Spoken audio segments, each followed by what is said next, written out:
Good morning. I wasn't Morning. I wasn't sure Sarah wasn't starting it, so I started it, but I'm gonna see if I can join and leave. I'm gonna make myself a co-host. And then let's see.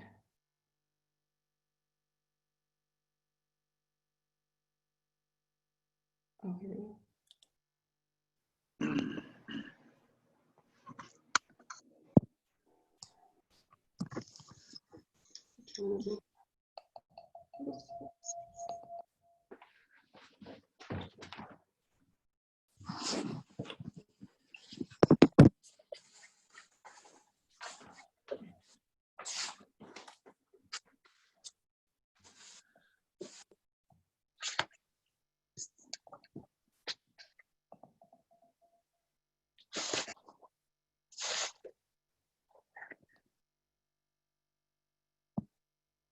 Okay, I'm gonna try.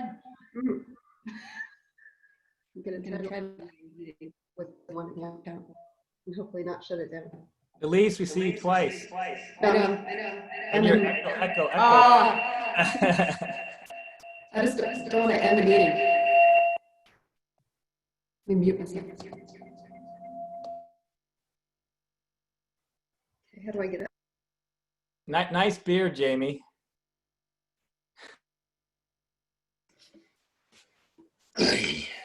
I mean, it's getting past Santa. We're moving into like maybe Gandalf, maybe something right out of The Hobbit. You're up.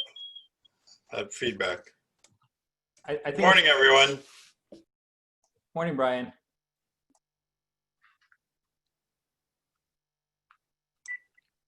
Good morning, former Mayor John Wright. Good morning. How are you? Brian, is that your house? We're at our cat.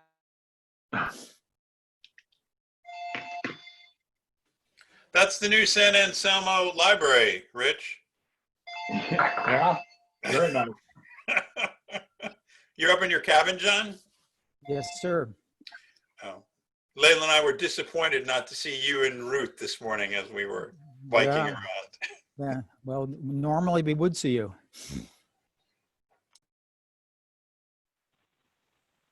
Hi, Brian Stewart here. Brian. Hello.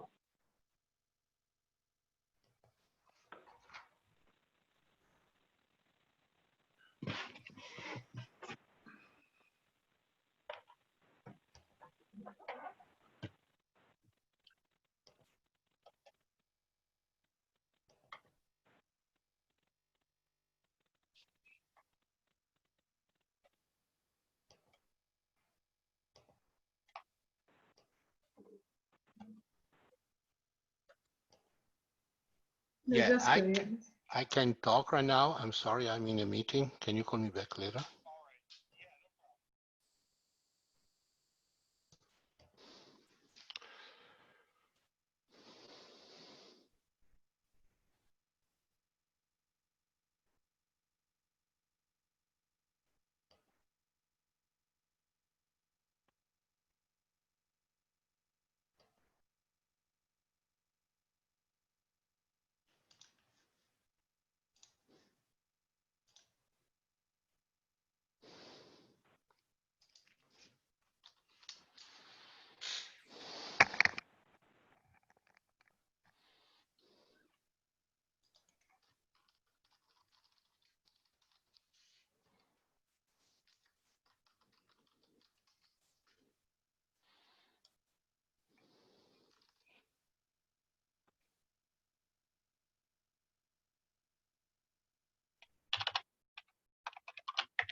Elise, is this an 8:30 start or what?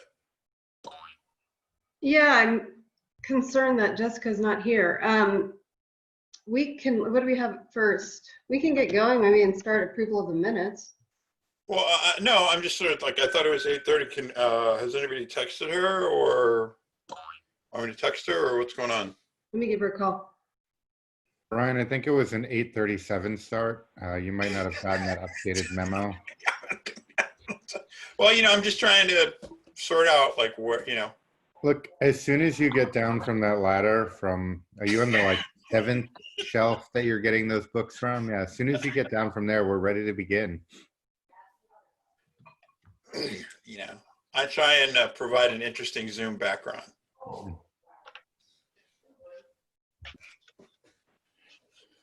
Elise, the link that you sent isn't different from the link that Jessica sent, right? She's not like in another meeting by herself right now.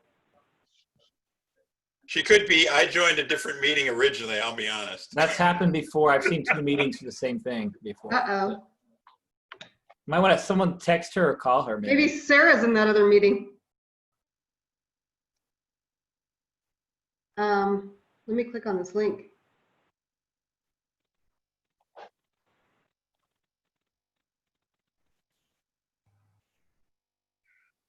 Sorry, big Zoom disaster. Let's see what we got going.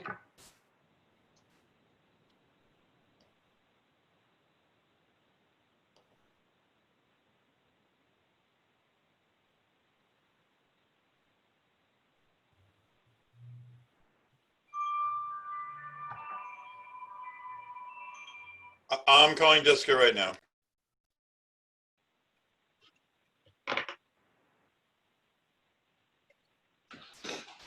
Yeah, I was just gonna put out there that I signed up for an email list on the website, the town website, and got an email reminder for this meeting, and that was the first time that's ever happened, and that was really convenient.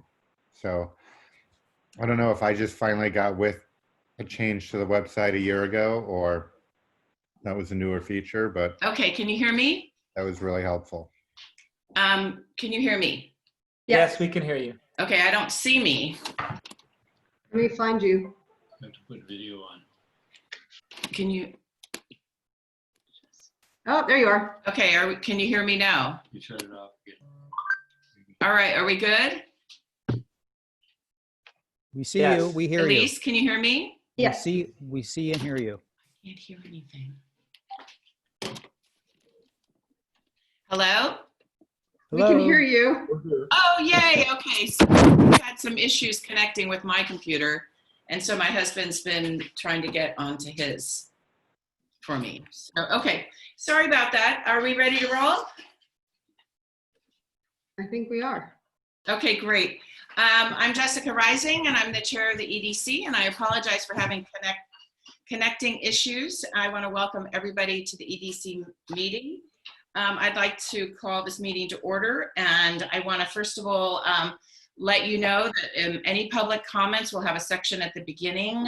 We're on Zoom, and we will allow 3 to 5 minutes for each comment, depending on whether you're an individual or representing a business, and we'll also at the end of each section allow public comment as well.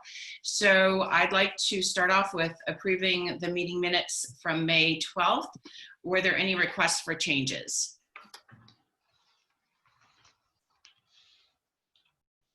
None? Okay, I'd like to have someone make a motion to approve the meeting minutes.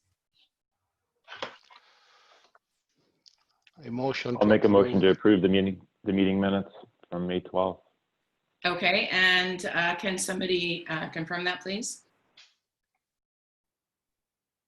Everyone in agreement? Aye. Anyone not? Okay, meeting minutes are approved as is. The next thing on the agenda is open time for public expression. Is there anyone from the public that would like to address the committee? And we have we have 2 hands raised. I'll call on Richard Bergson first. Ah, Richard, okay. Okay, Richard, I'm allowing you to talk. Okay. Okay. Hello, everybody. I wasn't sure if you could tell who's in the audience, but I just wanted to make my presence known. So anyhow, I'm glad to be here. That's all I have. Thanks so much, Richard. Anyone else? And then we have Lori Berliner too, and I'm going to allow you to talk now. Ah, okay, the hat lady. The hat lady here. Good morning. Good morning, Lori. I am very excited about reopening and selling hats to real people instead of imaginary people, and I'm praying there's no delay. So my comments this morning is I want to express my very strong support for the street closure. I'm in favor of it being Friday late afternoon to Sunday late afternoon. But I have a few comments, requests, if you will. Number one on my list is I would like to see temporary wheeled movable planter barriers that have a unifying theme. Whether they're for participating merchants or strategically placed, I don't care, but I think it would be really important for this to take hold if there's a consistent, visually appealing, sort of living vision for this event, this ongoing green belt of slow shopping. So I've reached out to the local nursery, and I'm trying to partner also with the designer because I make hats, I don't design landscape features. And it might be really nice, Benedetto, if we could direct a little funding towards this. That's just my request. I plan, because I'm right at the foot of where it starts, I plan to partner with a florist to have a really beautiful sort of entryway to this. So I'm reaching out to the florist because, again, I make hats, I don't do flowers. So, although I put them in my window. All right, specifics of the bikes. So, you know, I sit in my shop early Saturday morning and it's just a stream of bikes. So the signage at Bolinas, perhaps also at Ross, I would encourage it to be, to invite them to shop and walk, spend a little money, you know, or they're redirected appropriately. And I would suggest that we partner with MCBC, that there be additional bike racks for this. Perhaps Marin County Bike Coalition would help kick off the event with some bike parking for us on Saturday. We also need to advertise and advise the bike community so that they're aware and doesn't catch them by surprise. And then finally, my main point is that this whole thing, should it go forward, that it be advertised widely. So those are my comments. Thanks. Lori, thank you so much. And thank you. Jessica, could I comment on that? Yes, absolutely, Sean. So let me see if I can remember everything. Plant-wise, I already have 4, I'm gonna screw up the name, but Platanus racemosa coming. They're large trees for Building Bridge 2. Okay. And then for the avenue, we've got some, they call it esplay. I can't pronounce them. They're widespread. Yeah, they're widespread bushes. Okay. And so we have 4 of those coming, and the theory is to put those on rollers. But this all assumes that this passes in front of council tonight. So right. We are getting ready. We also already have a bunch of signage that says, you know, bikes welcome, please walk your bike. Rich did some great signs. He did one that was really funny about booze. So we've got a bunch of signs coming. Yeah. And then, you know, as far as there are a lot of bike racks on the avenue, and we've been trying to discuss if we should add, you know, one in the back or the front. But one of the important things why we definitely want people to come and eat and shop, I just want to make sure, like, one of the big things that everybody understands is this wouldn't be an event. We don't want, like, you know, there's gonna be a lot of signage about, you know, social distancing and, you know, keeping things clean. But there's a lot of things coming that you spoke about, and I can talk to you more, Lori, about these after the council meeting tonight, and see what happens. You know, we spoke to about 40 or 50 business owners, and we went out to every single business in town with a flyer on Friday and spoke to almost everybody. So there should hopefully be a lot of participation in the council meeting tonight. Okay, thanks. I'd like to add a comment very quickly, Jessica, if you don't mind, about Lori. Lori, first of all, apologies, I didn't reply to your email. I was going to do it today about that. And about the sign for the bicyclist, you know, I've been kind of talking about this for many years on the inside of San Anselmo Avenue when they come in from Ross. I really believe we are leaving, you know, there a lot of business. We need to put a sign there inviting, reminding bikers, you're coming into San Anselmo, enjoy our town or our shops, you know, or come back with your family when you're done with your ride. So, and for that, you know, I would actually be willing to spend some of, you know, San Anselmo in money, and then to put together some money to have a sign out there, clearly within the new, by the way, congratulations everybody, the new big sign, they look really good, you know, on the inside. So we get some of those, because it's really thousands of people every single day of, you know, Saturday and Sundays. So thank you. And thank you, Laurie, for your suggestions. Jessica, do you guys want me to show you what one of the signs would look like? Is that appropriate? I don't have to. I can show you really quickly if you want. Let me ask Rich first. Rich, are you going to cover the signs during your discussion? I certainly can. What I know of. Are you talking, when you talk about the signs, you're talking about the infrastructure stuff, or are you talking about the posters? Yeah. Do you have a picture? Are you going to cover a picture during your discussion, or do you want Sean to show a couple pictures? Well, I was talking about the new signs, the for the avenue closure if we do it. So. Okay. Go ahead. Sorry, Sean. Yeah, if I knew technologically how to pull them up here, I can do that. If you have them, Sean, just pull it looks like my screen is disabled by the host, so I can't do anything. We are I can let you share here. Okay. See if you can do it now. Yes. Awesome. Okay. Let's see. Screen 1 or screen 2. Okay, share. Can everybody see that? Yes. Mike's welcome. It's another great sign. This is our one deviation. It's got 5 letters, and it broke my heart to do that. I think it's awesome. So they're only 99.9% on track. Okay. Yeah. Anyway, he made a bunch of signs like these, so that, you know, about drinking on the avenue only, you know, and things like that. So assuming it passes council tonight, this is all, you know, predicated on this ordinance passing tonight. That's it. Thanks so much, Sean. Are there any other public comments at this moment? We'll move on. And if you're in the one of the attendees and need to speak, you'll have to raise your hands. We know that you want to comment. And if you're on, there's one person on the phone, you need to press *9, and I believe that'll show us as a raised hand. Okay. All right. So the fourth item on our agenda is the reopening of the businesses, and this is going to be Dave, Sean, and Elise.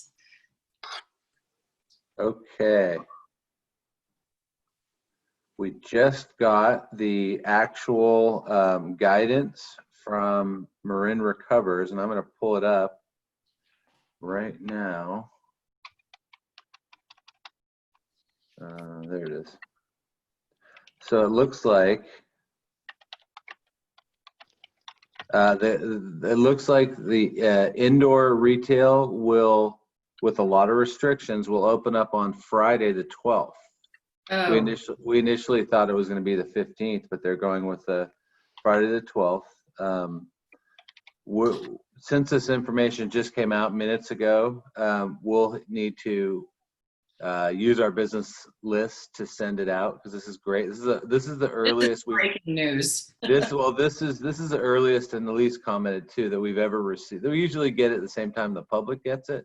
So the fact that they're getting us a little bit of time to help the businesses prepare is fantastic. There's a very clear set of rules that businesses will need to adhere to, sort of obvious things, and that's not really worth going through. But I think that's good news that we're going to be able to, you know, have businesses open this weekend, and we hope that we can help by getting the word out as soon as possible. Jamie, had you heard anything about this? No, I heard nothing about it. Okay. First time that's hearing. That's kind of been the problem, and to have a little bit of sympathy for our public health officer. You know, he's working with this Marin Recovers group and with other counties. I think we've sort of morphed away from doing things as a group with the other counties and are starting to do things independently. So the managers have been sort of leaning on him to give us a little more advance notice than the day of when these things go into effect. So my recommendation is that we come up with a some narrative around this that kind of simplifies it, but then we include the order in an email, and that should probably go out today, since it'll actually allow people a few days to get everything in order to be able to open up on Friday. So Elise, you wanna work on that? Huh? I'm Yes. sorry. Go ahead. Now, if from what you receive now there is any mention, I'm sorry if I talk about my business, hotels, because last Friday the state said that hotels would be able to reopen as of the 12th as well. So. Well, I'll find. You know what? I will. If anything comes in about that, I'll let you know. There's also Marin Recovers also has a specific tab for all different businesses, so I can look on that. This one, the title of this one is Industry Specific Guidance of the Health Officer of the County of Marin regarding required best practices for non-essential retail. Thank you. And it says this guidance goes into effect on June 12th. I can check into the other one. No, I'll do it. I thought that maybe it was already. Yeah, no. This one's specifically to the retail. Okay, thank you. Yeah, you got it. So I think that's where we stand. I think we need to, now that we have this, just sort of after maybe, by midday, get something out to that business list and include this, because, it's hard to navigate sometimes, even the Marin Recover site, which I think is very user-friendly. So the more that we can do to use the list that we have, the better. So I think that's what I would recommend. And I'm booked all the way through noon. Otherwise, it's just, I want an introductory summary of the basic parts of the order that we send out, because these orders are very sort of official and sometimes written in a way that, people who work in government understand very well, but they're fine. It has sort of a 1, 2, 3, 4 step-by-step requirement list, which should be easy for people to follow. But I think if we could sort of break it all down into a summary and then attach all the actual information, I think that'd be a nice service to be able to do. And Dave or Jessica, do you guys want me to go over like a little summary of what we're working on for the urgency ordinance? Is that part of this? Absolutely. We have the street closure project, the town council order related to the outdoor use, the free parking, and other projects you're working on. So I guess I'm going to try not to give too much away for tonight. This feedback. Over the past month, I've been working with a task force for an urgency ordinance for an outdoor activities permit. That's been with Mill Valley, Larkspur, Tiburon, and Fairfax. And I'm trying to remember, I think I'm missing one city. But we've been working on it, basically looking at ways to assist businesses to utilize other space besides their enclosed space, given COVID-19 and the limited, the restrictions, basically keeping businesses from operating, whether it's inside or outside. And the ordinance, which is basically, an ordinance and a resolution, would allow the public to use either parts of the street if the town chooses to close them down, such as San Anselmo Avenue, even Greenfield. I've got a request from Greenfield, and then also use of public land or town property, such as Building Bridge 2, and then allowing parklets temporarily for up to 6 months, unless it gets, extended by council, and then use of private parking lots or other private space. For the last, couple weeks, I've been going around nights and weekends talking to businesses, and there's a lot of interest. I've probably got at least a dozen businesses that want to either do some form of parklet or have Greenfield Avenue. There's the 3 gyms over on Greenfield would like to close down a section of the street over there. I think the Lodge is thinking maybe even about a parklet. And then there's a few businesses that want to come downtown in front of Town Hall and Imagination Park. Matucci's and the Log Cabin, assuming that the order allows them to serve alcohol outside like restaurants can, but right now the order doesn't allow you to do it unless you serve food. So those are all the businesses that we've been talking to. We did go around, like I said earlier, and we went to, I believe, almost every business in town with a flyer letting them know about the meeting tonight and about what we're working on. And one of the big things that I'm trying to tell businesses is that the town is just trying to help provide a venue or space to utilize, but it's really up to the merchants and the restaurants and the business owners to take advantage of this opportunity if the council passes this tonight, and work with the town. I think a lot of it though is going to be not just the town providing space. We have a limited bandwidth in terms of funding and staffing, so we really need people to work with us. The Chamber of Commerce has been a great partner in this, in terms of helping us figure out logistics and communicating with other businesses throughout town.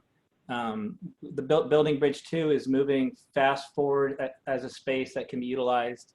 And everything we're doing in Building Bridge 2, since it's temporary, we'll actually be able to like replant the trees and reuse everything we're putting out there, whether it's picnic tables or things like that.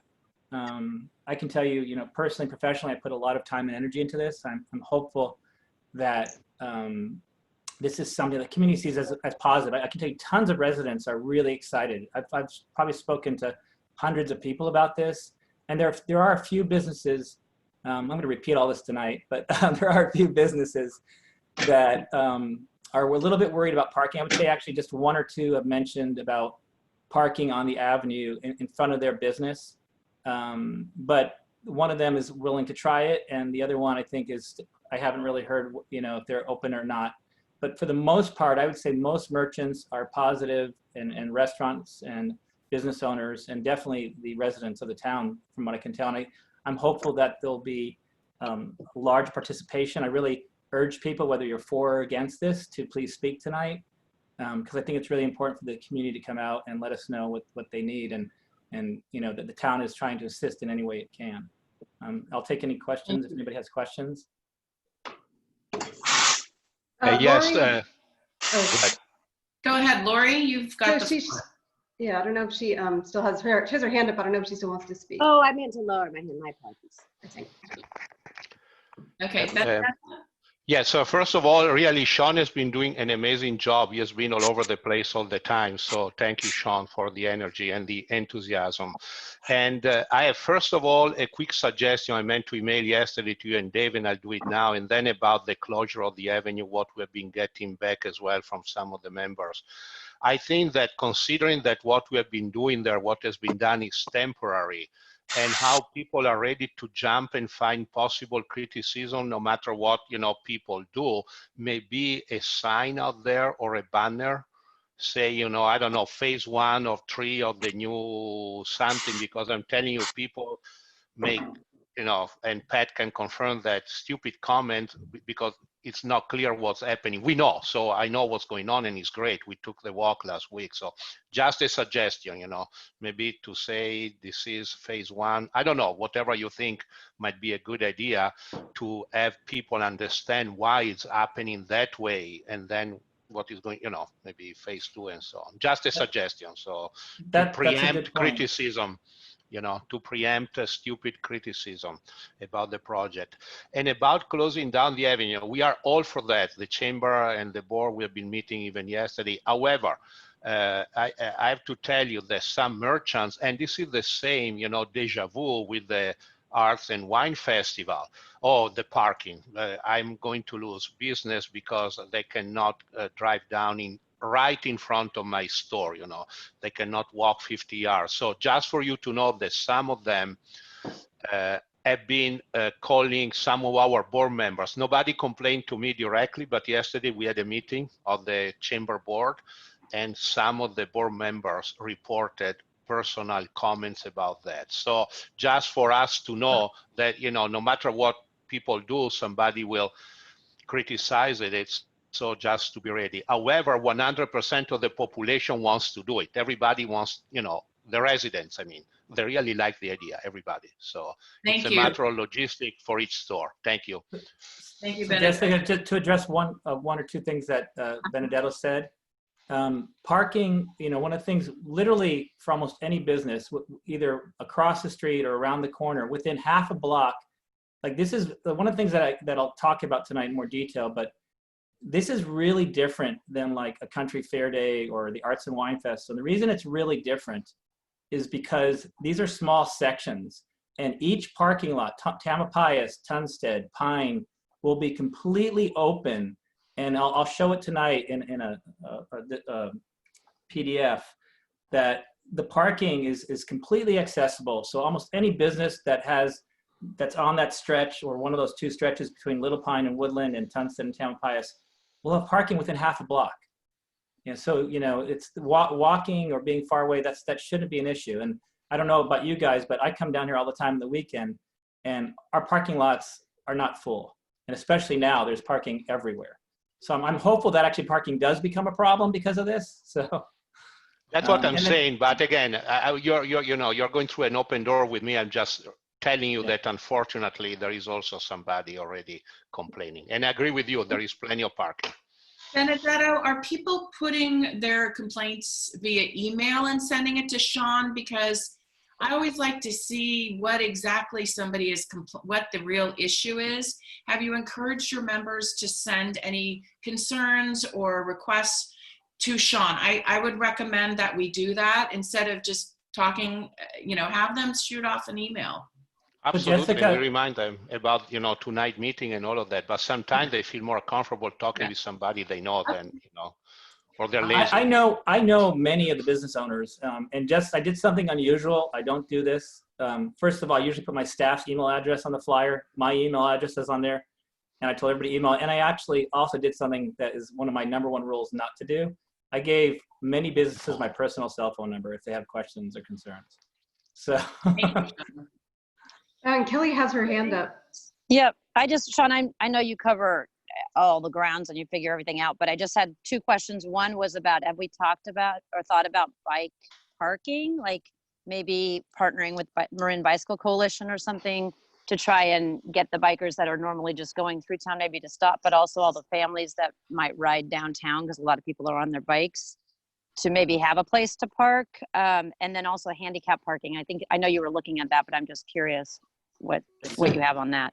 I have this huge outline that started in my dreams, and I've added on to it more and more and more, and my staff report that I wrote in my dreams. And bike parking is on here. We did speak to MCBC, and we're trying, it is a balancing act because we also don't want to create a giant event, so we have a lot of bike racks on the avenue. We're looking at putting more within Building Bridge 2, and then MCBC did offer to try to do some kind of parking, and we're kind of trying to figure out, do we do something at each entryway, and how much do we do? So that is something I still need to work on, but it is on my list. It's been fast and furious, Kelly, too. This is all I've done, I feel like, for a month, and I've got staff helping me too. And also there's some great businesses.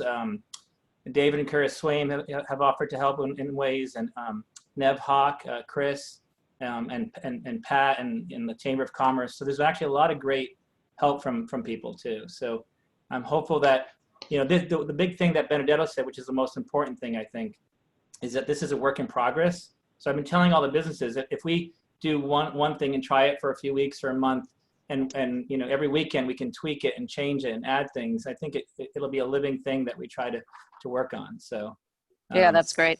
Yeah. Okay. Jessica, can I add just one quick comment to that? Do you mind? Yeah, go ahead.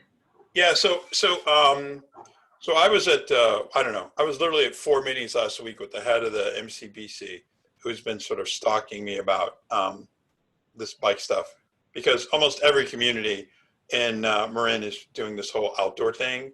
And what I basically put to her was, look, MCBC needs to sort of step up to the table, right? And it needs to be beyond sort of like a valet parking, because if they're truly committed to this, then they need to figure out sort of how to actually sort of really help the town find a sustainable way to do this. So that's all I want to add, that they sort of need to move more into the execution level on this and past advocacy. So anyway, that's it. Thanks, Brian. Any other comments from public, or go ahead? Hi. You've got the floor. Yep, Jimmy. Sean, can I ask you, is there any planning done, like I see at the farmers market, where they have signs encouraging socially distancing and people who walk around with signs saying "do not gather"? One of the things that I've noticed in the initial opening is that people at the restaurants are a foot or 2 feet from each other, and no masks. And it seems like there's a very casualness to the interpretation of social distancing and reopening. So how do we make this not an event, but something that's positive and doesn't result in scaling back of our opening? So I just popped up another sign. You see this, stay 6 feet apart and wash your hands. We have a bunch of signs that will talk about social distancing. I think we have another one. Rich makes some awesome signs. So we're gonna have all these signs about, even about one about the tables and, stay 6 feet apart. I think that's gonna be an important part of the message, is that this is not an event, that this is a place, you can come and eat, you can shop, but we don't want people congregating, together. So we're gonna do as much of that as we can. I think it's going to help. Businesses will have to make sure they're doing their part as far as following the order, whether it's merchants or restaurants. But we also are, just so you know, Jamie, providing, there'll be an additional ADA restroom and another bathroom behind in Creek Park, and there'll be actually 2 sinks in Building Bridge 2 that are camping sinks they'll be plumbed, and there'll be soap and paper towels available. So we're trying to do as many things. Town hall bathrooms will be open.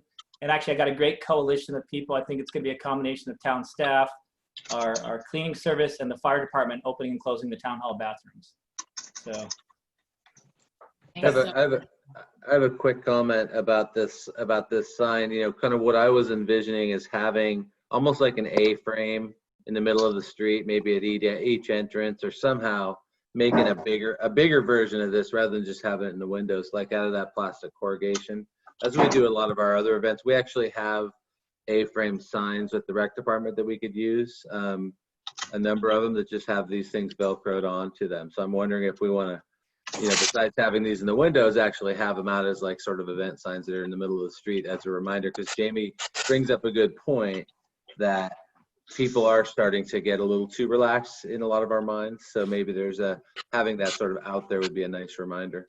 So part of we created a kind of like a diagrammatical layout of what's going to happen. Okay. And part of that, we've got more coming. We actually have, Dave, 2 by 3 foot signs coming that actually you can slide posters in. So these will be, most of these signs I'm showing you will actually be pretty large. Oh, good. Okay. And they'll be at the entryway. We're going to be trying to do 2 at each location as you come in, and signs as you go out. Thought of it. Yeah, that's great. Well, I think you and I talked about it before too. Yeah. So, Okay.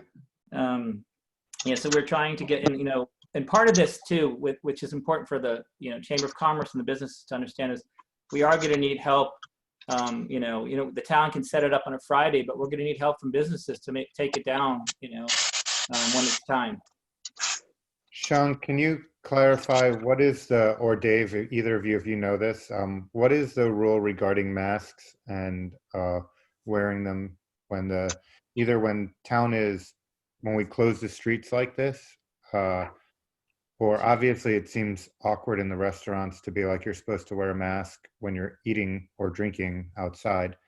But so, what is the general, what are we saying is the guideline? And then what do we do for enforcement if we have the situation where people protest by not wearing signs, as we've seen around California over the last week or 2?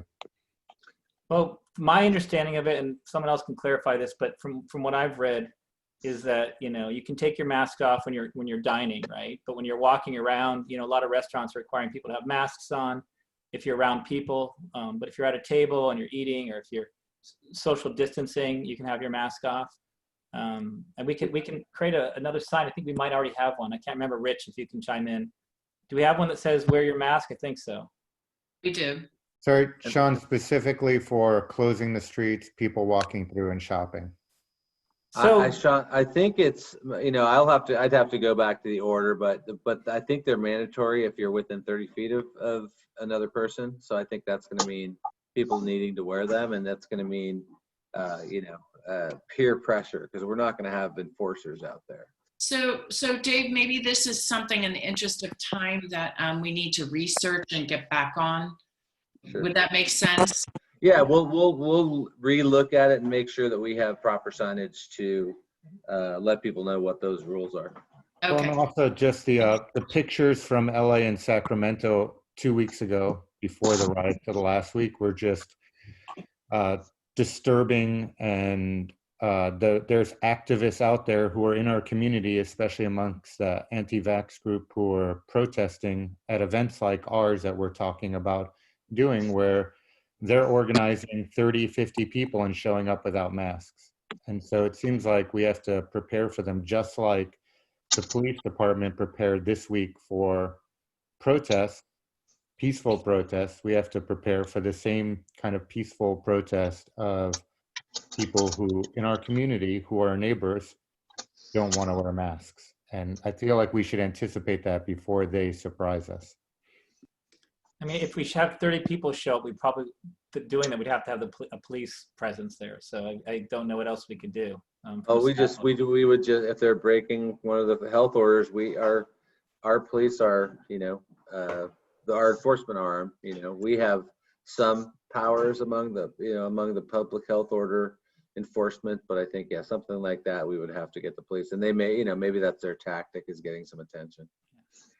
Jamie, I can also just tell you my hope with all of this is that it's a positive thing. I've been telling people no for the last 3 months. So I've been spending a lot of energy on this because I want to say yes and have something good for the community. So.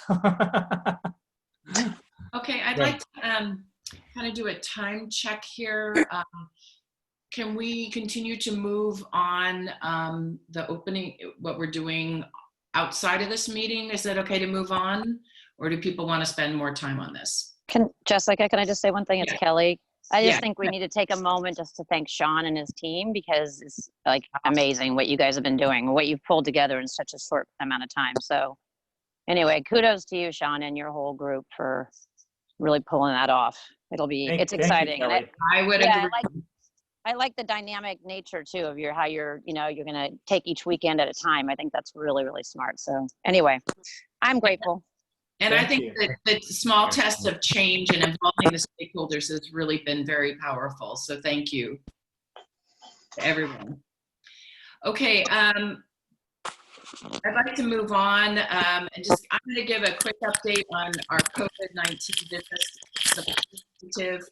The task force is still meeting. We've scaled back a little bit. The contact list is still growing, and that's been a major I think a positive benefit out of what we're doing is that we're going to have something ongoing regarding this. The online COVID-19 Resource Center, here are some of the new sections. We've been continuing to update that.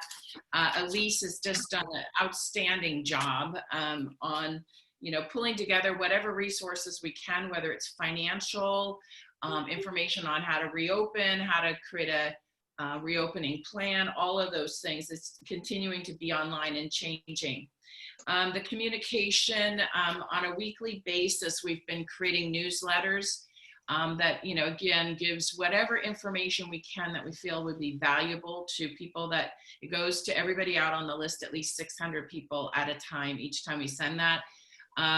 We have actually added all of the newsletters to the Resource Center. There's a section there, so if anybody wants to go back and take a look at what we've been doing. And also, if anybody wants us to add something into the newsletter, Elise and I work together on drafting it. So feel free to send an email to either Elise at planning@townofsananselmo.org or myself. And we will be happy to include any information you want to go out on our newsletter. The other thing that we've been doing is the survey. We've done a needs assessment survey, but I'm going to actually turn it over to Kelly and Rich to talk about the signs, the poster signs communication phase 2. I want to first of all thank both of them. It is just beyond, everybody has stepped up so much to make this happen. So I'd like to turn it over to Rich and Kelly to report on where we are with these window poster signs. Kelly, why don't you go ahead? Okay, and I guess I'll request if everybody else can mute if you're not talking, just because there's a lot of feedback, I guess I'm getting when I'm listening. But anyway, okay, so, well, the biggest kudos goes to Rich on this because he really did the creative part of this, of the window posters. And so we've kind of rolled out, you know, first initially we did just the open mask and chow signs, and then he rolled out a whole, I think we're up to like 15 or 16 different iterations, maybe even 20 at this point. And we've got them organized downtown in the outside the town chambers, and also Creekside Pizza has them. People can go online and request them, or we're delivering them to them. We've also I just keep going through town. I have like my whole car full of posters and just giving them to the different businesses. So that's been really successful. US Bank let us use 2 of their windows to do like a banner of them. So if you guys are down at US Bank, you can see that banner, which is fun. Their corporate approved that. So we're going to be asking some other businesses if they'll do the same. And then we're working on custom posters for businesses. We've done a couple for the pet stores and the banks and Lori at Imagine Me. And then we're working on, I think 3 or 4 others right now with some other businesses. And I think it's been really fun. I think it's given a little lightheartedness both to the merchants and I think for the community, kind of created almost like a game to go downtown and see what the messages are. And then Rich is working on some banners too, one to go across Tunstead, one to go across Sir Francis Drake at Isabel Cook, and a square sign at the hub. So Rich, what else do you want to fill in here, or any of the other? No, I think it's really been fun to see what it's turned into. If you recall, when we talked last time, it was just a simple request from Dave and Kelly, can we do a sign that says open, and how it morphed into what it is now, I'm not sure, but to see its success, and it's really fun to go downtown and see the windows. It would be great if all of them had all of the posters and that just was one continuous line from one end of the town to the other. It's also fun to see them over in Red Hill and a couple along Greenfield. I even saw some in United Market the other day. So seems to be doing what we wanted it to do. I would actually like to add in, because I've been actually delivering some of these posters, and it has been you know, a wonderful way of reaching out to our businesses, and also the feedback has been wonderful on from the businesses, and some of the feedback has even resulted in creating new posters per their request. And I think what to me is what really is, you started off with a standardized version, and now you're getting into customizing for our various businesses. For example, Lori and her hat shop, you've created a poster for her and her shop, and there's more to come. And I really think that it's just an outstanding job, just really creative. We are so lucky to have, you know, you working on this, and Kelly, and it just, I want to thank you both.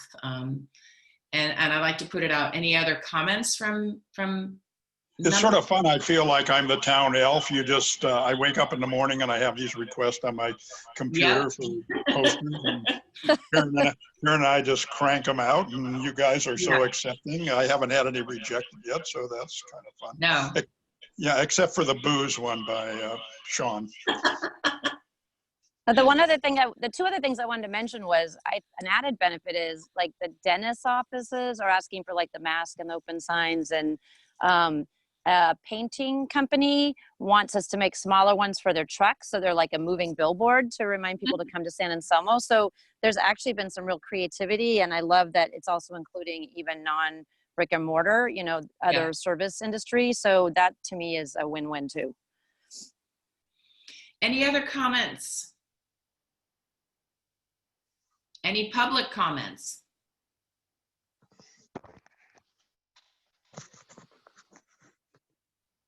Okay, I look forward to seeing the next round. I feel very privileged to work with people that are so creative and who have really given so much of their time to create this type of program. So thank you both. Moving on, the COVID-19 Needs Assessment Survey. When the task force first started, we decided that we really wanted to hear the voice of our customers or any of the businesses. And so we developed a needs assessment survey. It was put together on SurveyMonkey. Elise really took the lead on this. We created a lot of questions that would give us information about the type of businesses in our community. What type of challenges are they facing? How much of a risk are we dealing with? How fast do we need to move? You know, what do they need? And be able to break it down by type of business. And we quickly pulled this thing together. The survey launched on April 10th. And the thing that's been great about this survey is we haven't waited for a survey to be finished before we started using the results, because it was on SurveyMonkey, and because of the urgent nature of what we've been dealing with, we've been able to take real time and take a look at it. One of the, and actually use the data to help act on behalf of our businesses. One of the most challenging parts of this was not having the ability to send emails out to our business community. And so the first phase was to start working on getting the email addresses together. And we actually launched not having as many as we wanted, because we felt, you know, we'll catch up. This is a living survey. And so I'm happy to announce that we have to date we have 152 people who have responded. And the survey, as I said, real time, we were able to create a letter to Matt Willis that highlighted some of the challenges that you guys were facing. We have been using the information at real time to create the resource center and the information and training. And so with that, I'm going to turn it over to Elise to start off with talking about some of the responses and some of the questions. Elise? Thank you. So we sent it out to, or it went out to the town newsletter, which I think is a big source of emails. We had 688 people on our list that it was sent to. And then the majority of the survey respondents were professional services businesses and food service and retail.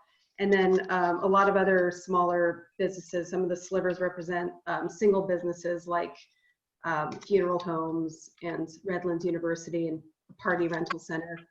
21% of them were identified as home occupations. And of the professional services, almost half of those were home occupations.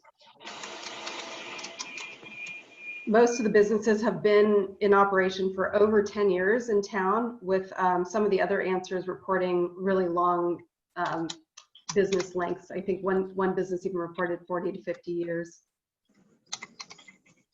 And then 80% of the retail businesses are sole operators or employ fewer than 5 people. Most of the businesses are locally owned and operated.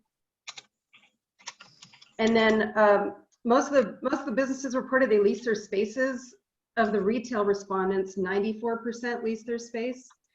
And of the professional services, 36% reported they lease their space. And almost all of the food service businesses reported they lease their spaces. And then we were able to get contact information for their property owners through the survey too. Most of them employ fewer than 10 people. They're all pretty much small businesses. The retail was particularly small, with 80% sole operators or 5 or fewer employees. And then the food service businesses had the most employees, with 35% reporting 20 employees, and 45% reporting 2 to 20 employees.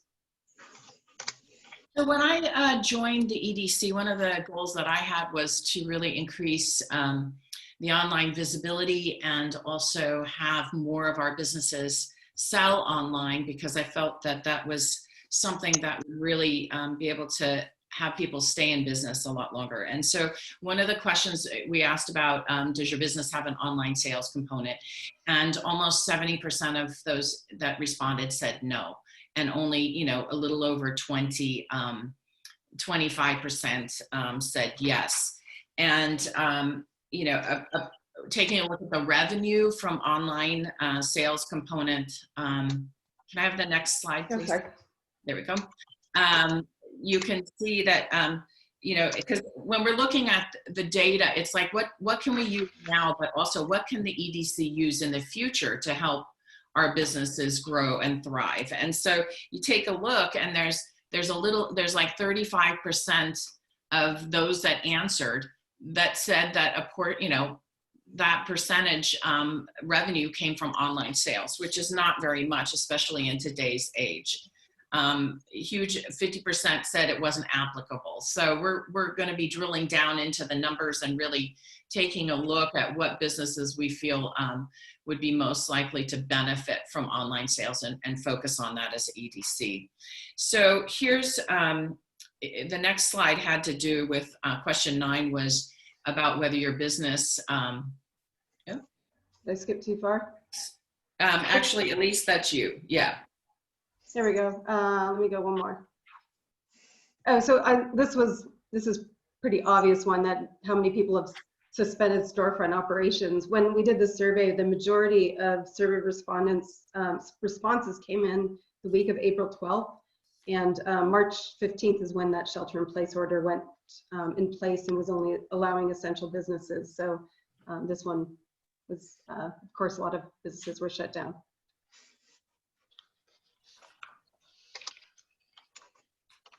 This number also reflects how many people were of their employees that are threatened with layoffs, which of course, again, is obvious that when their businesses are closed and they're worried about shutting down, that layoffs were an issue. And we don't have any information on who received paycheck protection loans or if the status of these layoffs changed.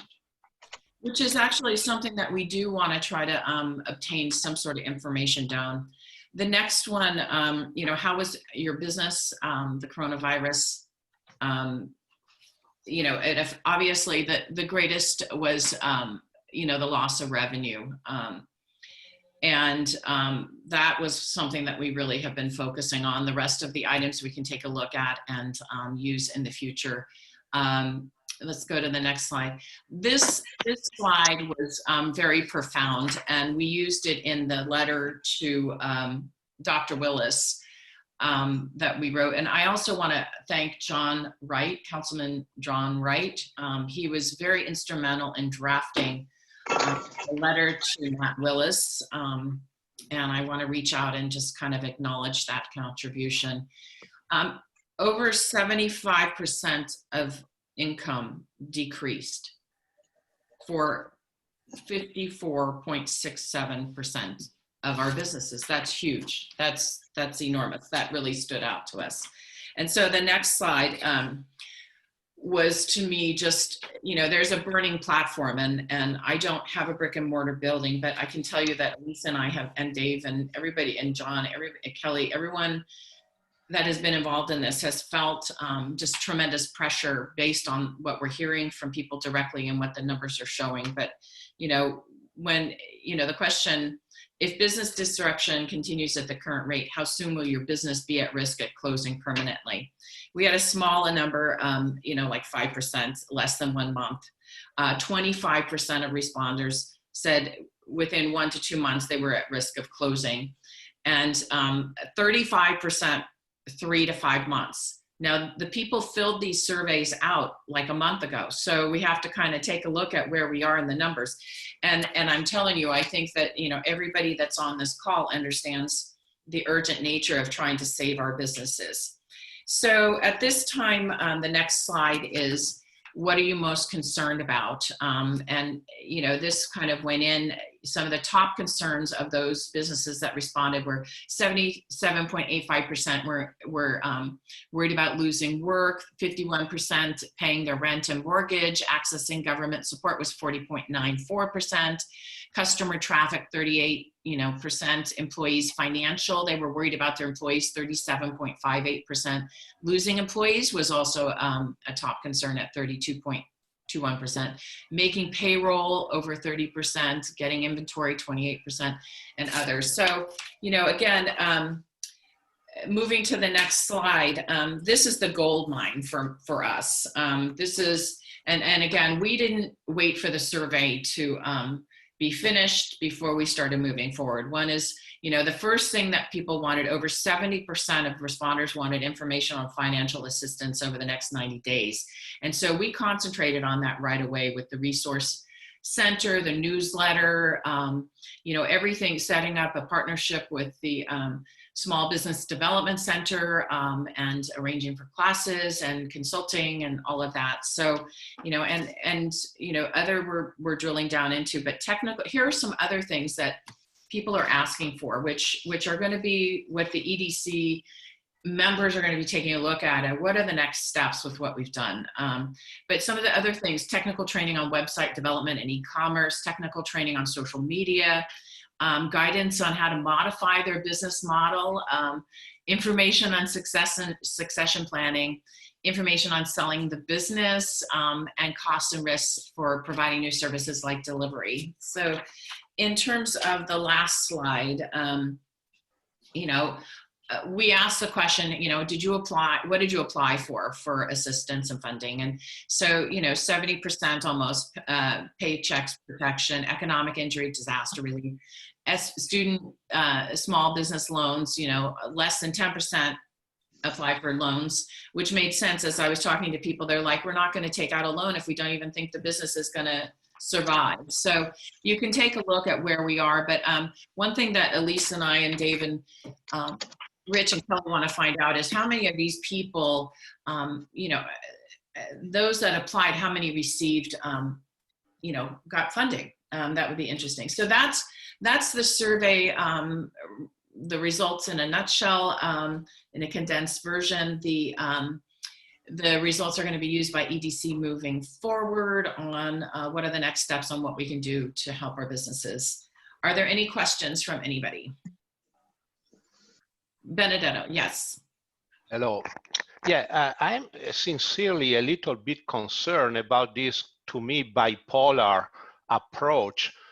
We have been talking for years at the ADC, the chamber, to end the vacancies and revitalize downtown San Anselmo stores, and this is great, of course. That's what all of us want. The more stores are open, the more people come to town, the more they spend, the more, and on and on and on. And now seems that we want everybody to go online. So what's going on here? What do we really want? And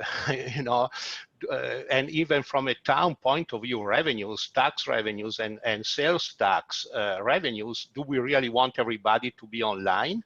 Is that really the solution to downtown San Anselmo? Or not everybody, forget the hotel or the restaurant. We know people, they want to stay here, they got to come here. But sincerely, even from a restaurant point of view, if there are no stores because everybody's selling online, people might come less here.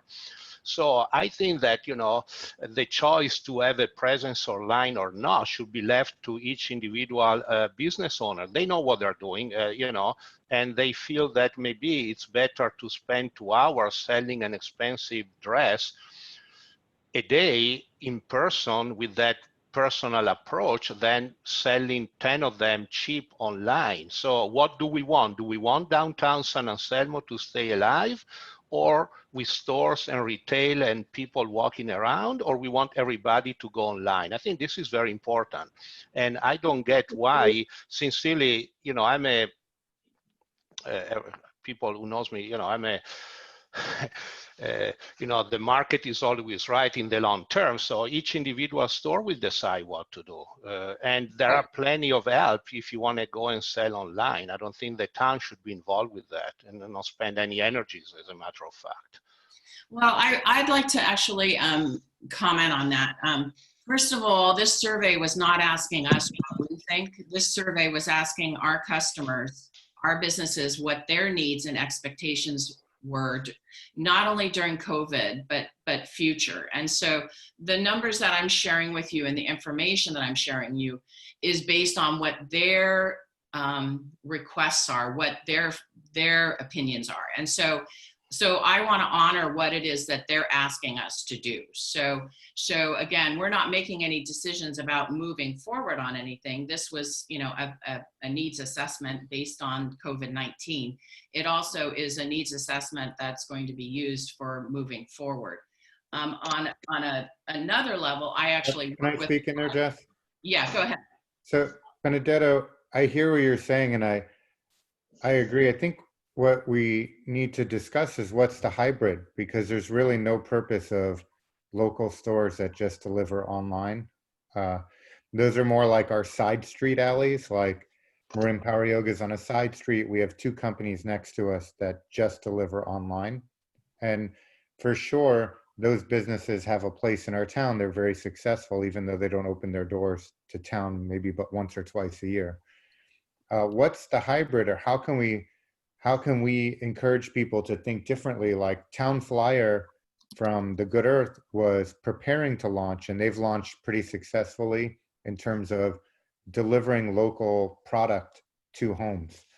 And maybe that's where we can be supportive, is helping to figure out how companies can translate their business into whatever the future is, because there's still a place for, like, I mean, just as an example, like one of the ways that I'm imagining my business, because it's all made up shit right now, but maybe is we would take orders for 3 or 4 hours in the afternoon on FaceTime, or people want to stand in the window and point at things, and then we would deliver in the afternoon.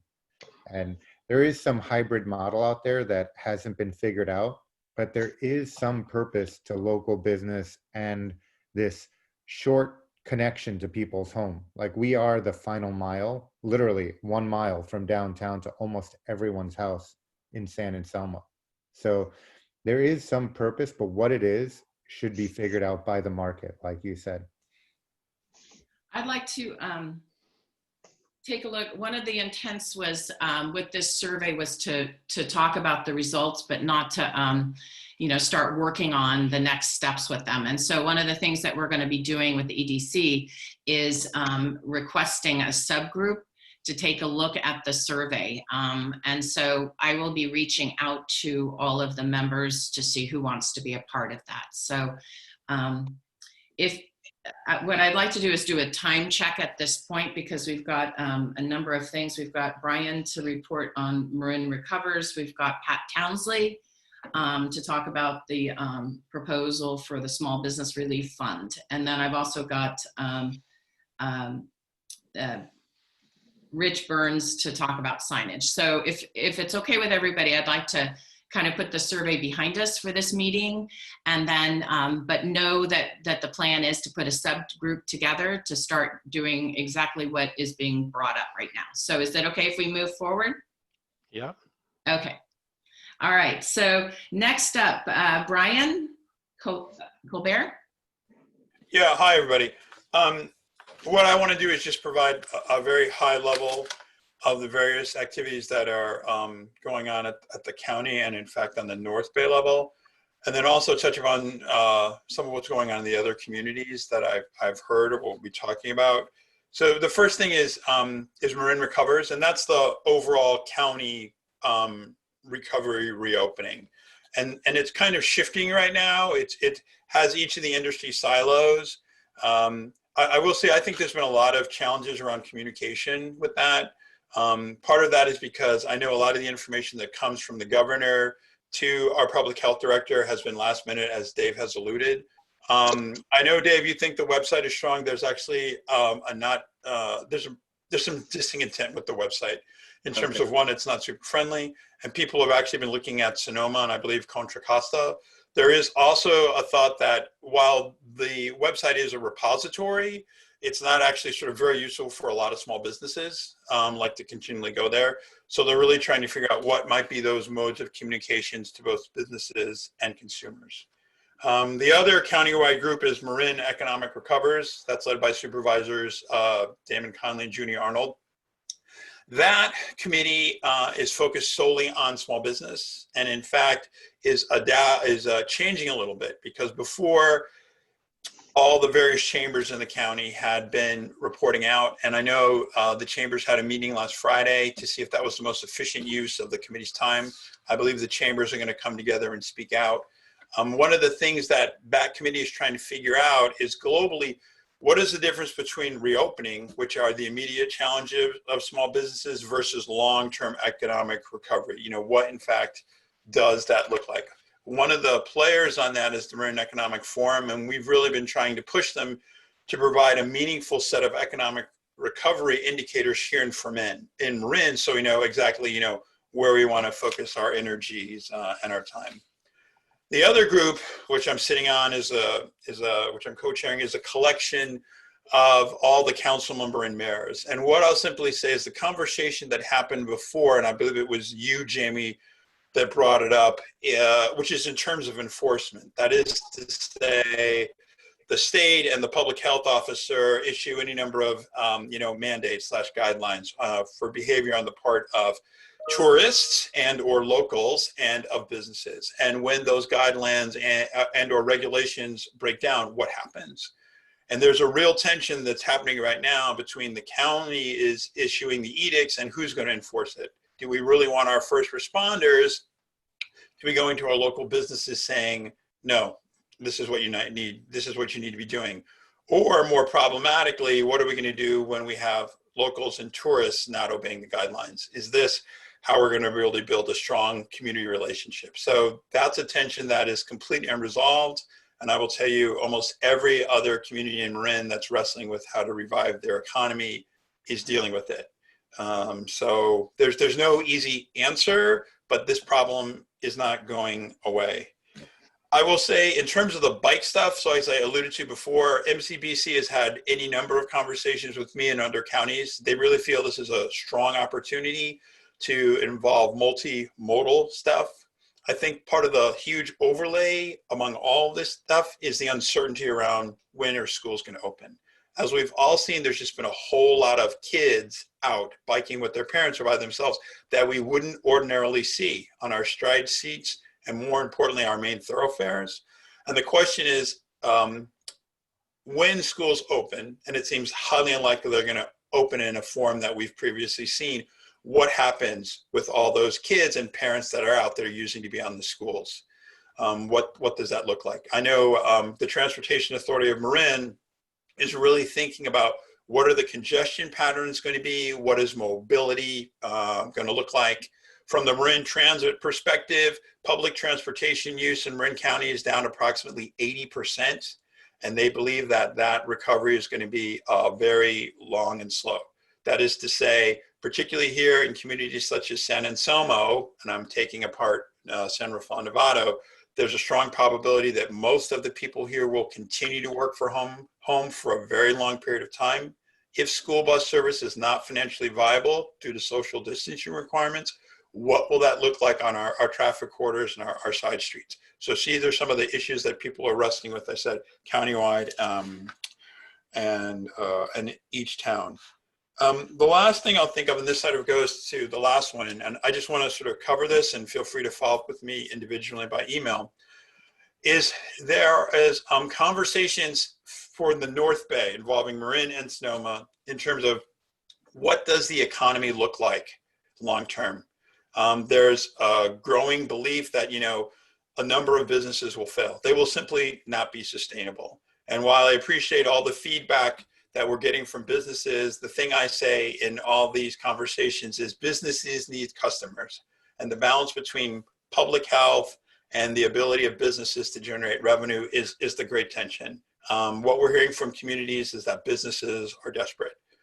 They've tapped out all their loans, and they're trying to figure out, is my business model sustainable currently? If it's not, what are the roadmaps being provided from the government through our public health officer so I can rethink my business plan? And if it's not, do I simply need to exit and move on to something else? And so the conversation that's happening between Marin and Sonoma is, to what extent can we provide an infrastructure that will allow businesses to simply make those individual choices? You know, what will retail look like / what will be the challenge between retail and online? there's a growing concern also in terms of the simple localization of supply chains, right? The supply chain for so many things was broken or greatly under stress. And we're trying to figure out, and I say like, you know, this group, and it's a bunch of the chambers and North Bay business leadership, how can we, you know, impact the supply chain so it will hold?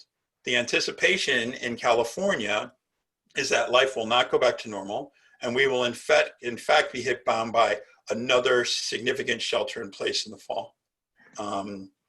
Again, a lot of information, but I'm just trying to touch upon the other threads. There's a belief right now, every community is really trying to do the restaurants open space. And that really is, how do we allow our restaurants to triage and figure out how to iterate their business model before the winter comes down? And if we're doing social distancing, then what happens? Again, people who are more steeped in this, they're expecting a significant amount of restaurant closures after August. That is to say, they think these restaurants will really try and figure out what's to do. And if they can't sort it out by August, they will look at the fall and simply say, now is the time to move on. The last piece that I'll simply add, and again, thanks for your time, is so much of this is really predicated on consumer behavior. As I said before, I think in the last meeting, at the highest levels of the state, people are anticipating that 30 to 40% of Californians will simply stay inside.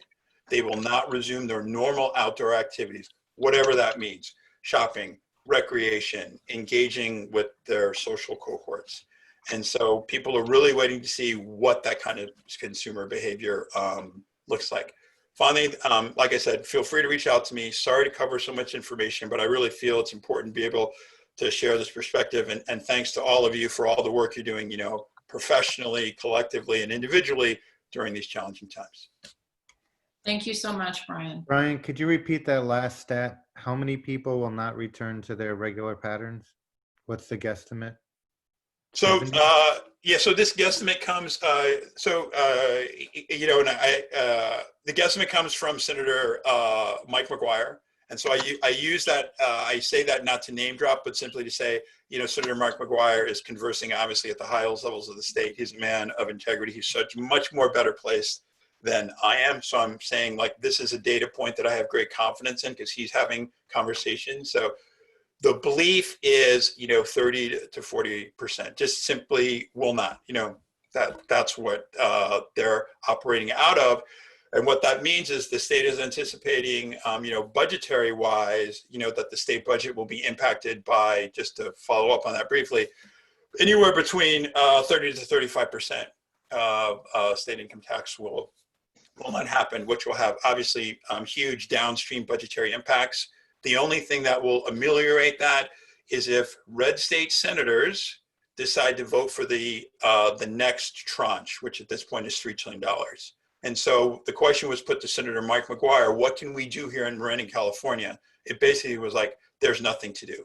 Ultimately, will red state senators decide to bail out their own states and politically, from their perspective, decide to bail out Perfagula blue states? Thank you so much, Brian. Anybody that has questions can contact Brian directly. At this point, we're going to be going over about 10 minutes over time, and I'd like to turn it over to Pat Townsley to talk about the Small Business Relief Fund project that's currently underway. Hey, Jessica, I'm sorry to interrupt. I want to make sure we're taking public comment after each of these items. I'm sorry. Yeah, Is there any public comment on Brian Colbert's presentation?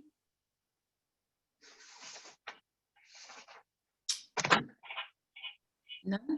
Okay, so we'll move forward with Pat Townsley. Pat, you have 10 minutes. All right, great. Thank you, everybody. Thank you for your time. Anybody need a quick background on who I am and what I've done and why I'm here on the call today? Awesome. I'll save you the boring details on that.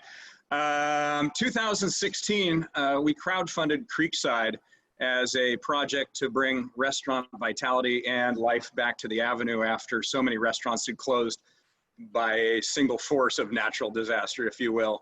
And I think we've been very successful at that. I think at that time, the EDC, I heard some comments back that it was like, any of you who were on EDC at that time were very skeptical and didn't maybe know who I was or the power of of networking and rainmakers and the community that we had here. And skeptical indeed, because nobody had really tried. I don't know anybody who's crowdfunded from zero a restaurant and had the impact that we've had here since then. So I got a track record in crowdfunding. I also hold a Bachelor of Science in Marketing and Business Development, along with a lot of other credentials that I've done in my past. Did anybody not receive, anybody on the board Economic Development Committee not receive any information, a 3-pager PDF from Jessica late last night?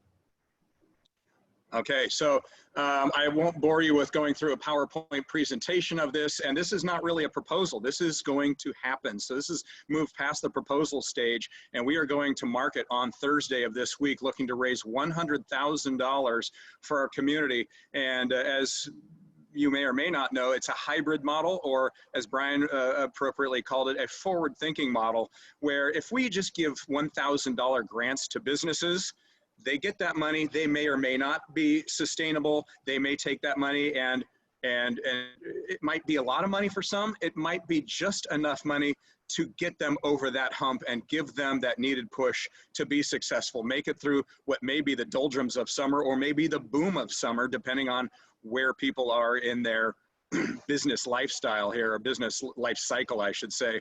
So of $100,000, we are not proposing, we're going forward with this. 50% of that, or 50 $1,000 grants, will be given to local businesses. They can do with that whatever they like. The other $50,000 or 50%, and that's again assuming we hit a $100,000 target here. It will adjust up or down if we hopefully exceed that, and we will be able to give more than 50 grants away. The remaining 50% of that will go to a 2020 sustainable marketing fund to promote the town, to promote small businesses as a collective versus one store trying to use $1,000 for a sustainable marketing campaign or to bring eyeballs to downtown San Anselmo. As you may have seen in the most recent version of this, some of you have seen it before. We do have Chris and Bob from Nevin Hawk on our marketing committee. We also have, and this kind of happened organically too, as I just started talking to people, and I'm going to be reaching out to more, if you will, rainmakers and local community people too. We're going to need everybody on board on this thing, and it's a fast campaign. And Rich Burns, I have 3 4-letter words for you: fund, give, and save. Might be considerations for you for new posters when we're doing this campaign. We launch on the 11th, and there's a reason for the timeline. And I'll let this open to comment too, because nobody needs to hear me droll on here. But the timeline is important, and the reason it's a neck break timeline here is because of where we fall on the calendar here. And it's, all right, let's do this thing. Let's do this thing. For months, or a month at least, we've been talking about, here's $13,000 from the county of Marin available. If we don't take advantage of this, it's going to go away. And thanks to the San Anselmo Town Council for approving another $13,000 based on performance. We have to raise fund to unlock what is, in essence, $26,000 of free money to give to the community here. So we're going to move quickly. And the timeline is based on this in my head and my experiences. We have Drake High School and a lot of high schools getting together, if you will, household parties, and there's noise and chatter and community gathering online about that. So there's already a channel that's very active, and that's happening on the 12th. That's this Friday. Everybody, paint your businesses green. So that's something that's coming up. There's going to be a lot of people around, and they're going to be talking. There's an opportunity to get another message out there. And I know there's a lot of messages going on out there. There's a lot of action going on out there. A lot of people angry, and there's a lot of people frustrated, and a lot of people want to do something. Here's a positive outlet to do something for our community. So we're going to go ahead one day ahead of Drake's graduation and start this and get the word out there and open up the fund. And we will be branding it, co-branding it, if you will, with San Anselmo Strong. We think that's, I don't want to say the word sexy, but it's just a little local, more touchy-feely community fun kind of thing. So we're working with David and Kira, who started San Anselmo Fund as a hashtag, and it will be not a pass-through, but a direct link to our GoFundMe page. We have multiple legs on the table here. We have a GoFundMe page, and more importantly, we have the bank account, the 501c3, so it's 100% tax deductible, that will go directly into the San Anselmo Community Fund. That's where we're asking people to donate. I mean, GoFundMe is going to pick up, $100 here and there from people, and whatever people can scrape together. We're really going to be knocking on doors from our rainmakers, our evangelists here in town going, can you give $1,000? Can you give $5,000? Novato was very successful. They had one big endowment. They were looking for $200,000. They got $400,000. Look what Heidi did over at Enchiladas. She raised over $75,000 in 3 weeks. So our timeline, back to the timeline, is 23 days. Our termination date is July 4th. Back to motivation and reason why we are doing this at this time frame. After July 4th, it's over. The summer starts. People are both physically and mentally gone. Yosemite, the national parks are all opening up in the next weekend. So people are going to be, if they aren't afraid of going out and they aren't part of that 80% that's staying home or whatever that number was, they're going to go and they're going to get out of Dodge because they've been holed up for so long. The rest of them may be in town here, but we have to get this done or else the message dies for the summertime. So it is fast, it is urgent, and it is now. What else? I'm looking up at our big screen here. On the PDF, I have a basic timeline and then our goals and the what if contingency. Pat, can I ask you a question? Yeah, Jamie Ginsberg, go ahead. So I've been looking through your plan and approach. One, we're blocked out, which I understand we're only a handful of businesses that have more than 10 people in town, which is actually irrelevant because today we have 0 employees in town. 2, it blocks out businesses like Enchiladas, which did a GoFundMe and did a great benefit to our community. And I don't think we should be punitive to the businesses, not talking about me right now, I'm talking about all the businesses that did GoFundMes. I feel like we should be supporting them because they made desperate attempts to survive. And if they're still here 10 weeks out, they clearly need more help in moving forward. So I would just encourage us in this small little town to be more inclusive of all of the businesses that we can. All right, thank you for that, Jamie. One thing last night after we put this together, I actually sent an email out, and this is, I don't want to say it's a work in progress, and you'll see that this is whatever it said, it's a draft copy. And I'm, again, looking up at our big screen here at Creekside. I put a message out specifically calling out the Cucinas and Comforts and Enchiladas that would be precluded from this. We based this on a model, and that went out to the chamber board that, maybe we should look at that and lift that number on employees and remove that from what this looks like. And I will, and I invite you, please, if you have comments, I don't want a big train wreck of, hey, do this, do this, do this, because I think we've got a firm model here, but I want to be flexible. So that actually went out after this draft went out last night, Jamie, too. I think we probably should look at the limitations. This is the framework for this proposal or action item, if you will, at this point, was based on what Larkspur did, what Mill Valley did, what Novato did. These were their constraints. Also, that's your other question.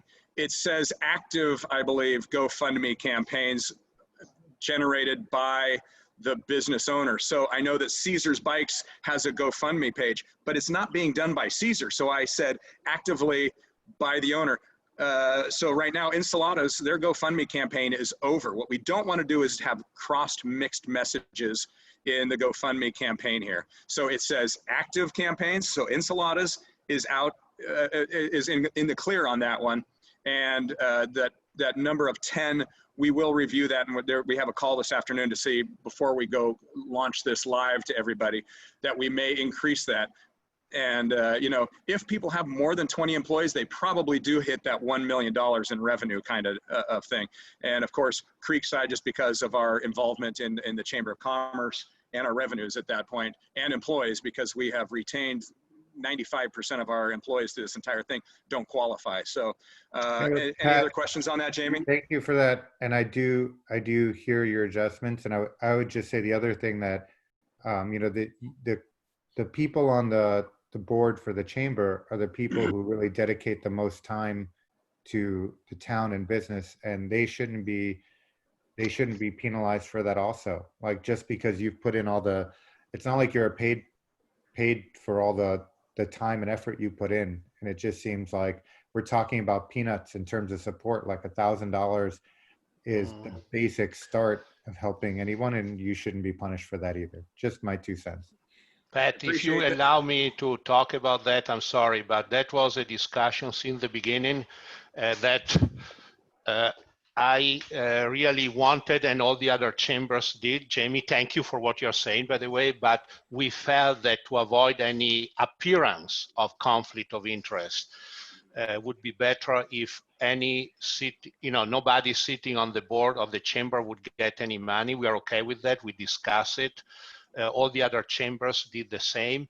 And talking about how the money will be spent, we are basically interviewing a couple of really qualified person, and we'll have a completely arm's length, relationship between the collection of money and how will be spent will be very clear. Somebody else will decide, yes, these people qualify, these businesses qualify, and they will get the money. So we want to be this really as transparent and honest as possible. And Pat, by the way, did an amazing job as usual.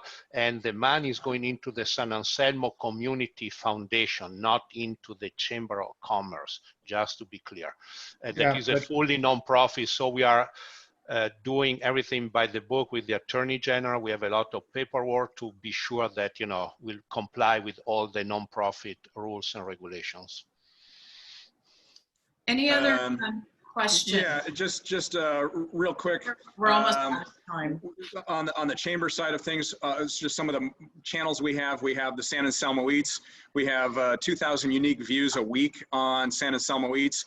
The mailing list for Creekside is over 2,500 contacts deep, and the Chamber of Commerce database is 1,800 people deep. So we have a lot of active contacts. We got a lot of channels out there, and we really are going to go task everybody from this. It's a top-down model where everybody brings somebody to the table, and I'm very happy that Chris and Bob at Nev Hawk are on board.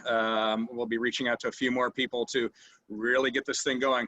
We're on the, what else did we do? San Anselmo Connect, show of hands. How many people have attended or been on any of our, prior to this, it was called Good Morning San Anselmo for the last year, and then we rebranded it as San Anselmo Connect. Anybody besides Elise? So great, thank you for being on those calls.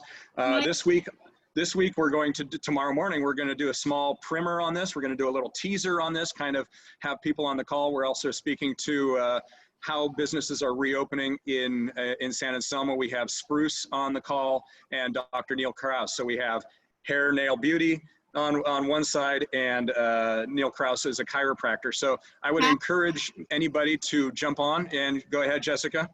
Yeah, we're almost out of time, and I wanted to make sure that we have time for public comment. Okay. Is there any public comment, any public questions? Okay, any questions from EDC members? We have a question from Lori Berliner. Okay, Lori. So I would like to know why we can't access some of this funding, like I guess the 26,000 for the immediate reopening, assuming the council approves this weekend event. I mean, why can't we apply some of that money towards, giving the merchants something really inexpensive that helps define their little space in front of their shop, and it's a visual, unifying visual. And so, just a question. I mean, it sounded like, if I understand you right, Pat, that you're rolling this 26,000 and you're trying to scale it up to a 100,000 or something like that. But I'm saying, why not use some of this funding right now to kick off what we're doing here? All right, so Lori, it started off just quickly. There's $13,000 based on a certain model from the county. We cannot access any of those funds. They will not give us those funds until we basically triple match that. So we need $37,000 before we release that. And then the town of San Anselmo will also match it at that point. So we don't have a nickel in the bucket right now, Lori, so not a dime. And then when we do give that money out, and the model will come out that how that is dispersed here, and we're looking at doing that. The other component is the GoFundMe portion of that, which I don't think will be that big of a dollar amount. The bigger dollar amounts we're doing for are direct deposits, direct checks to us, $1,000, $5,000. And I'll tell you this, right when we open this fund, I'm putting $1,000 into this fund. So I would encourage everybody on the EDC to, I'll challenge you, match me, $1,000. into this fund, start walking your talk. So, and everybody else, please join me in supporting this. So Lori, until we have the funds, the GoFundMe account, we can't touch until July 24th based on the way that disperses money to nonprofit organizations. So when, if and when you get your $1,000, spend it on planters or whatever. Well, okay, my question is of the town money, not the county money. Is that any of that accessible? Just So it's Pat, not. I think I can answer that. Well, that's also a match. The town council approved that as a match. So for the same reasons, we have to wait for private money to be raised. Okay. All right. Well, that answers that. So Lori, in the short, as soon as we. Pat, Yep. I have a question. Yep. The marketing, you're looking at giving 50% in grants and then 50% in marketing. Are you creating new marketing projects, or is this just going into existing marketing, or a combination of both, or how is that going to be spent? It will be a complete creative campaign based on ad agency models, retail advertising, display advertising, a whole brand behind this. And I know here at Creekside, we've kind of bastardized the deer a couple times to get beat up on a couple times in an endearing, loving way. But we're going to go out with a message that is, it's not going to be shop, but it will be something similar to that. Bob and Kira and David and whoever else kind of wants to be on that committee. I don't want to just open it up to whatever, but it will be a very targeted campaign that we will run through 2020. And if it's $50,000 or less or more, what that is, I can guarantee you we will spend every dime of that as efficiently as possible, and we will spend every dime of it. If anybody's ever done retail display advertising and targeted messaging and getting the message out there, you know that $50,000 will go pretty quick. We won't do radio, but we will do both grassroots and display advertising. It will be a full campaign with Gantt charts and the whole media exposure. Okay. Does anybody else have any questions before we close Pat out? I just had one comment. This is Kelly. Hey, Pat, can we just work with you on the branding part of it, just to make sure it, I know you mentioned the deer and stuff, just to make sure we're not, I don't know, I don't want to jeopardize the town branding. So I know you're aware of all that, but if maybe Rich and I can work with you a little bit on that, that would be great. Absolutely. Okay. Okay. All right. If anybody needs to contact me, I think my email's in the thread there. You can reach me through Creekside. We're going to go to market pretty quick here, obviously. So I encourage everybody to reach out with any questions directly, and I will do my best to get to everybody. Thank you for your time and support us. Thank you. Thank you. Okay. The last, let me do a time check. Rich, are you available to talk about the meeting and close out the meeting? There's not a lot to say. The line item here is about the signage. Obviously, I think that most of you have seen the new signs. If you haven't, you're blind because they're enormous.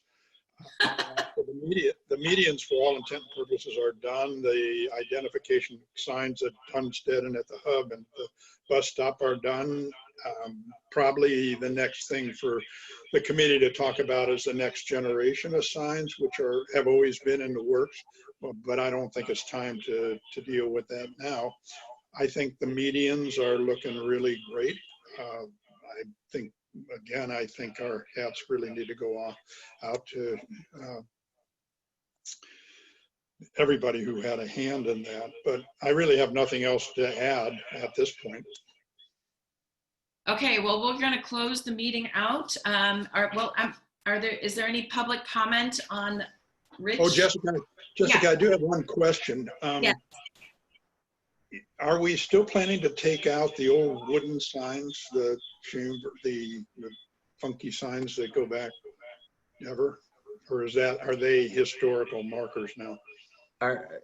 Is that a question for me or for Dave? Are you talking about the sort of what we call the Wild West signs as you come in on Tunstead? Yeah, those will come out.